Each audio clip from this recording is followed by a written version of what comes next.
Allahu Akbar, Allahu Akbar. La ilaha illallah. Muhammadin kama sallaita ala Ibrahim wa ala ali Ibrahim innaka Hamidun. My name is AMINA and I'm the manager of the school. We've got about 87 children altogether, including the nurseries. We've got daycare centre. The name of the school is Islamic Shakhsiyah Foundation, and it means Islamic personality. So basically the name of the school explains what we're trying to do for the children, because at a young age they need to build their Islamic personality. That's when you can build a child to be confident as well. بسم الله الرحمن الرحيم والشمس وضحاها ونفس. Hazim's joined the school when he was 3. He's not been in state education, so the education system he's had really is here, and he's wonderful. Allahu Akbar. Allahu Akbar. I was educated in the state system in this country, and my education at primary, it's not the best of memories. Allahu Akbar. Allahu Akbar.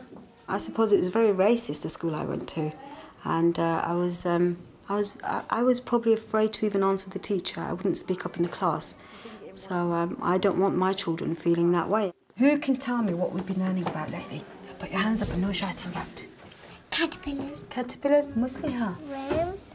Worms, yes we have. Today, we're going to learn about Bees. bees. Okay, my bees are here today to help me tell you what bees do. Red Class are our nursery, our foundation stage 1 class, and children there are aged between 3 to 4. Their team at the moment is minibeasts, and they've been having lots of fun going and digging up worms and collecting insects. There's the bee. You can see the pictures of the bee. Can you see? And there he is. He's taking nectar from the flowers, and this is where the honey comes from. It actually comes from the flowers. Can I have a spoon and eat a honey? You want to taste some honey? And that's where the bee puts it. And then we go to the bee's house and we take the honey. Most people, when they think of Muslim schools or Islamic education, they do get this picture of a madrasa in their minds. And even amongst Muslims, that's what they think this is. And often parents come in and they're quite surprised that it's not quite like that. If I give a spoon to everybody and we wait until everybody has some honey and then we can taste it, okay? Mama.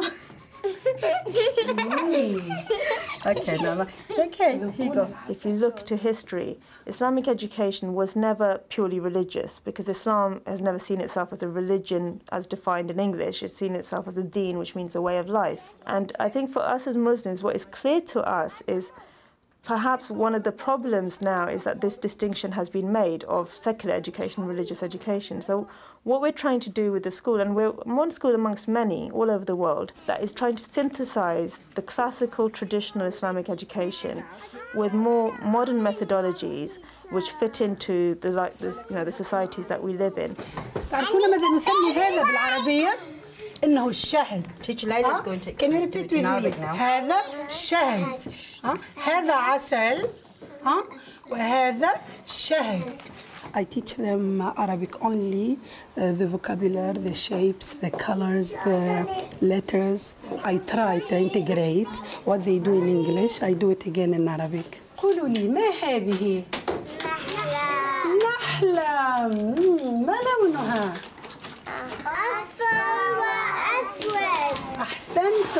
For us, Arabic is very important, and it is something that is part of our culture. And if we want to have an understanding of our own identity, our own culture, then that language is a key element to that.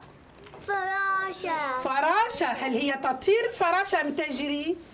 تطير. تطير. وما هذه؟ عنكبوت. عنكبوت. It's not just, oh, I've come into school and I have to say to teacher, oh, Assalamu alaikum, teacher. Or I have to say to somebody else, oh, Assalamu alaikum wa alaikum salam. It means something. It means something very special. And that is how it brings peace between all of us, okay? Our generation was a generation of children whose parents, they'd come to this country and British education was something quite amazing and they were really happy for their children to be in schools. But they couldn't necessarily relate to what their children were going through. We faced sort of a clash of identities, if you like, and so you're one person at home and you're a slightly different person at school. As a child, that's quite a challenging thing to cope with. Coming closer to Allah, each and every way. When you think, you learn. When you learn, you know. When you practice what you know, Allah helps you grow. Yellow class are our foundation stage 2 class, so they're effectively reception. Most of the children there are age ranges 4 to 5. What they were doing today was part of their theme of growing. I'm going to show you Mr. Bones. Just a little visitor we have today. Okay. Mr. Bones. Who can tell me what this is? A skeleton. This is a skeleton. Now, where would we normally find a skeleton? You can see them underground. Underground? Yeah, under the soil. Underground, yes. Maybe they are the ones who have passed away, aren't they? Yes? We like to start off the day with halaquah. What it does is it sets the scene for the rest of the day. It starts off the thinking process, and then you can see the children then implementing certain things that they've learnt through their halaquah throughout the day. Do you remember your bean experiments? Yeah. Okay. As you can see, one has grown beautifully, hasn't it? Yeah. But this bean here, it hasn't grown. Why do you think that is?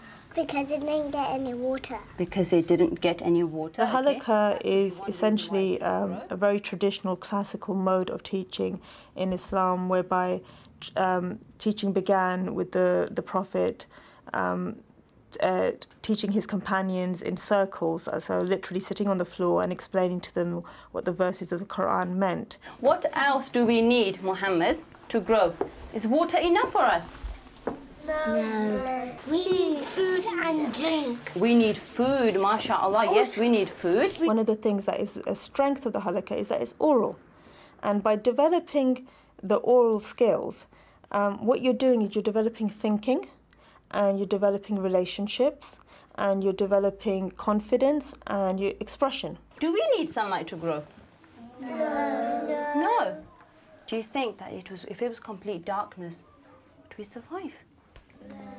Well, the thing is, do you remember? Oracy is something that most primary teachers would agree is a vital element of our teaching and is neglected in our system.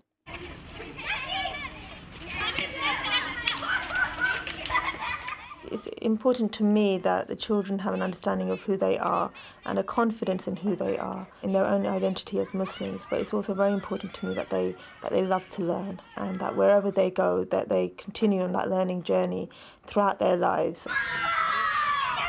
I've been here 6 years, from reception to now, and I've learned my Islamic personality and all the stuff I have to do. Like, we have to pray 5 times a day, and like if I went, I'm gonna go do my 11+, and then in my next secondary school they might not tell us, so then I know what to do now, and this has like given me the foundation. Because I live in London, I have to travel here every day. So when I finish the school, I might go to this school in London. It's called Bronsbury School. It's a secondary school for boys. It's separate because it's an Islamic school.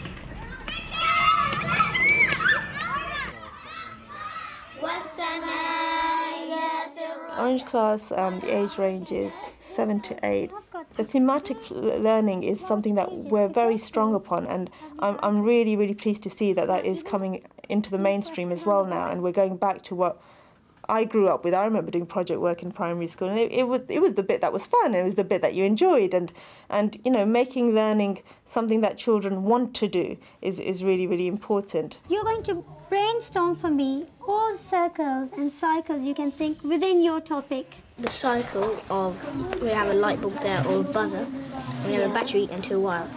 Oh yeah, a circuit is... Why is a circle? Mercury is the day and the night, because day and the night, and then day and the night. And we do daily things. We go to sleep, and then we wake up, and then we go to sleep, and then we wake up. And the day overlaps the night. Yeah. And the night overlaps the day. Like we wake up in the morning, we go to school, come back, go to our Arabic class, go back and go to sleep. That's like a kind of a cycle. The theme that we chose for this half term is circles and cycles, and it's not a theme that you can open up in any textbook and find, you know, a written course or step-by-step procedure of how to teach. So I went through all the national curriculum topics for year 4, essentially, and I chose these 3 topics which I thought contained circles and cycles within them. Everything that you learn is connected and interconnected, and what's really important about the integrated curriculum is that we are integrating Islam into all the other areas of learning, but we're also integrating those areas of learning together. They're trying to use Andalusian patterns, Andalusian art, to kind of create a pattern of their own. There's a lot of symmetry, a lot of lines. They drew leaves and things from nature, like trees and things like that. So they're using those kind of ideas and making a pattern of their own. Purple class, they're the year 4 group, the age range is 8 to 9. What's important to us is, first of all, is to select themes which are going to link all the different subjects together in a coherent manner. This design comes from Spain, which used to be called Al-Andalus in the past when the Muslims ruled. These designs come from there's a beautiful palace in Al-Andalus, and it's called Alhambra. Some topics that are there to kind of, you know, boost their self-esteem. You know, look at the kind of good things that Muslims have done in the past and make them feel good about themselves, their identity, but also that there's a lot of learning in there as well. And Islamic Spain is, you know, it's a very nice topic, you know. Try to do the borders and then we try to mix both Arabic and English at the same time. So when try my best to just like to talk with them and just like give them some Arabic words which related. So it just like Arabic wouldn't be a separate subject totally, because they are Muslims. So most of the Muslims' books are written in Arabic. When it's translated, it does make a difference. Some meaning, doesn't it? Meaning. So when they understand it, it does a lot.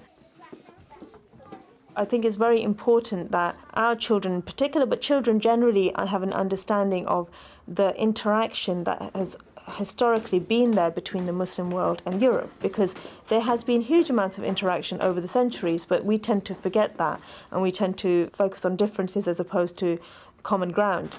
And who gives us honey? Allah. How does Allah give you honey? Does Allah put it in a pot and say, there you go? No. Where did we get it from before it gets to the shop? The beehive. Anywhere we go, we will interact with people who are not Muslim. So therefore, we have to teach these children how to interact. And if they're going to become older and work in society, they're living in a society where there's non-Muslims around them. And it's very important for these children to know how to behave towards others around them.